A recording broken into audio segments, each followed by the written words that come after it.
पाठवून दिलं. पण ह्या कवितांना जेव्हा या कविता तुम्हीच निवडल्यात हो. तर मग वाजपेयींच्या पर्यंत कशा पोहोचलात तुम्ही? 9 ऑगस्ट 1997 हा माझ्यासाठी क्रांतिदिनच ठरला. अच्छा. कारण त्या दिवशी वाजपेयी मुंबईत त्यावेळेचे उपमुख्यमंत्री मुंडे साहेबांच्या घरी उतरले होते. त्या दिवशी वाजपेयी तिथे आलेत म्हटल्यानंतर मला प्रज्ञाताईंनी विचारलं की तुम्हाला भेटायचं आहे. अरे किती छान योग हा. तर त्यांना प्रत्यक्ष बघायला मिळणार म्हटल्यानंतर म्हटलं आम्ही नक्की भेटणार त्यांना. मग वाजपेयीजी आले समोर. इतक्या त्यांचा हॉलही प्रचंड मोठा होता. आम्ही खूप दूर बसलो होतो. प्रज्ञाताईंना माहिती होतं की मी त्यांच्या कविता स्वरबद्ध करते. प्रज्ञाताईंनी त्यांना सांगितले ये आपकी कविताएं गाती है.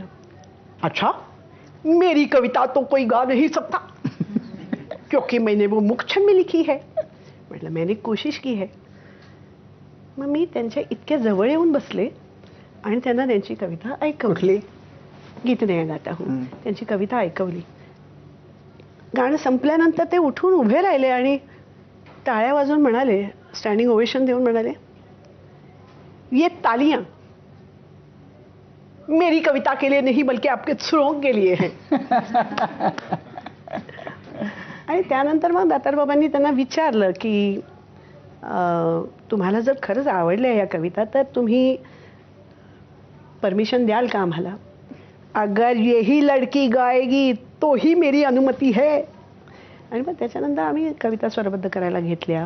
दरवेळी जेव्हा दिल्लीला येणार तेव्हा मला भेटल्याशिवाय जायचं नाही, गाणं ऐकवल्याशिवाय जायचं नाही हा त्यांचा आग्रह असायचा. एकदा तर आम्ही कसं बसं विमानात आम्ही एक कार्यक्रम करून 1 मेचा कार्यक्रम करून आम्ही विमानाने चाललो होतो.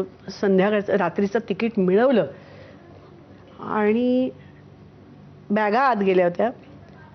तेवढ्यात सुनीलच्या मोबाईलवरती फोन आला. कहाँ है. सुनील सांगितलं जा रहे हैं हम लोग. मुझे मिले बगैर जा रहे हैं.